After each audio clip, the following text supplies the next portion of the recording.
বাংলাদেশ দলের হয়ে সাকিব আল হাসানকে আবার খেলতে দেখতে হয়তো অপেক্ষা আর বেশি নয়।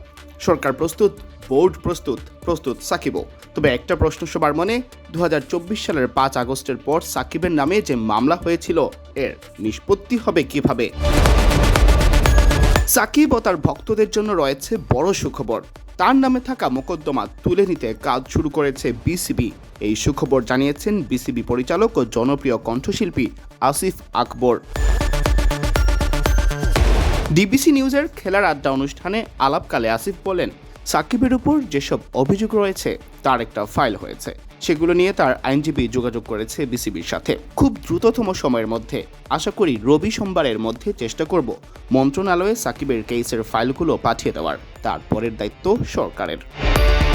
সরকার থেকে অবশ্য ইতিমধ্যে সবুজ সংকেত মিলেছে। নতুন যুব ও ক্রীড়া প্রতিমন্ত্রী আমিনুল হক নিজের খেলোয়াড়ি জীবন শেষে হয়েছিলেন রাজনৈতিক প্রতিহিংসার শিকার। সেই পরিস্থিতিতে যেন সাকিবকে পড়তে না হয় তা নিয়ে তিনি সোচ্চার ছিলেন নির্বাচনের আগে থেকেই। প্রতিমন্ত্রী হওয়ার পরও বলেছেন, সাকিব বা মাশরাফি বিন মর্তুজার মতো ক্রিকেটারদের ফিরিয়ে আনতে সরকার থেকে সর্বোচ্চ সহযোগিতা করা হবে। অনেকের মনেই অবশ্য প্রশ্ন, সাকিব যেহেতু পতিত সরকারের অংশ ছিলেন, তাকে ফিরিয়ে আনা কতটা যুক্তিযুক্ত?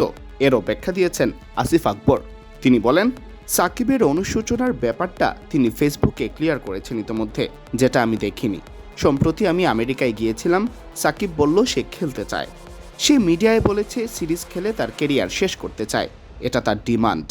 সাকিব যেহেতু বাংলাদেশের হয়ে এত সার্ভিস দিয়েছে, তাই আমাদের উচিত তাকে একটা উষ্ণ অবসর দেওয়া। সেই পরিপ্রেক্ষিতে আমরা বোর্ড মিটিংয়ে সবার সাথে কথা বলেছি। সর্বসম্মতিক্রমে আমরা খেলোয়াড় সাকিবকে বাংলাদেশ দলে চেয়েছি। সাম্প্রতিক সাক্ষাৎকারে বিডি ক্রিক টাইমকে সাকিব বলেছিলেন, আমার ইচ্ছা, আমি চাই যে একটা পূর্ণাঙ্গ সিরিজ খেলার পরে অবসর নিব।